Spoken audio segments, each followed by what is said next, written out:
मौत को मात देकर हिमालय से निकालते हैं शहद, सिर्फ 2 ही लोग बचे। ये फोटो नेपाल के सदी गांव की है।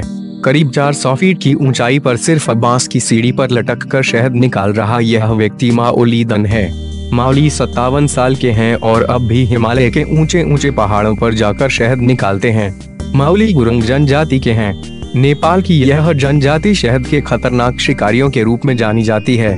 नेशनल जियोग्राफी ने मौत को मात देने वाले आखिरी शिकारी नाम से एक डॉक्यूमेंट्री तैयार की है। यह डॉक्यूमेंट्री फोटोग्राफर रेननो जटरके ने तैयार की है। इस दौरान रेनन ने माओली और उनके शिष्य असदन के साथ काफी समय बिताया और उनके साथ जाकर शहद निकालने की फिल्म बनाई। रेनन बताते हैं कि माओली के शिकार करने का तरीका देखकर उनकी भी सांसें मानो थम सी गई थीं, क्योंकि माओली ऊंचे ऊंचे पहाड़ों से सिर्फ बांस की सीढ़ी के सहारे लटक कर शहद निकाल लेते हैं। माओली ने जब एवरेस्ट पर 400 फीट की ऊंचाई पर लटक कर शहद निकाला तो वे देखते ही रह गए। नीचे का नजारा डरावना था और गलती की कोई गुंजाइश नहीं थी। हालांकि माओली को इससे कोई फर्क नहीं पड़ता।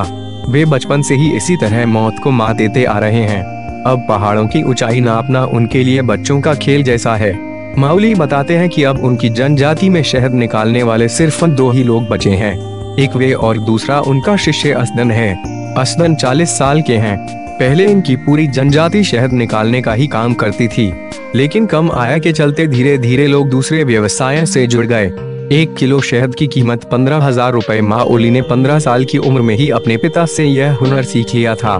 पिता के साथ वे हमेशा पहाड़ों पर मौजूद रहते थे। माओली ने पिता से ही बांस की सीढ़ी बनाना, उसे बांधना और उसके सहारे शहद के छत्ते तक पहुंचना सीखा। इस बारे में माओली बताते हैं कि अब तक उन्हें इतनी बार मधुमक्खियां काट चुकी हैं कि अब उन पर इनके डंक का असर नहीं होता। माओली बताते हैं कि बदलते मौसम के हिसाब से वे हिमालय पर आते हैं और उनका सफर 3-4 दिन का होता है। इस दौरान वे 20 किलो तक की शहद इकट्ठी कर लेते हैं। बाजार में इस शहद की कीमत प्रति किलो 15,000 रुपए है। यह दुनिया की सबसे अच्छी शहद में से एक है। दरअसल हिमालय पर एपिस लाबोरियोसा नाम की मधुमक्खियां होती हैं। मधुमक्खियों की प्रजातियों में इनका आकार सबसे बड़ा होता है। इनके डंक का जहर भी बहुत खतरनाक होता है।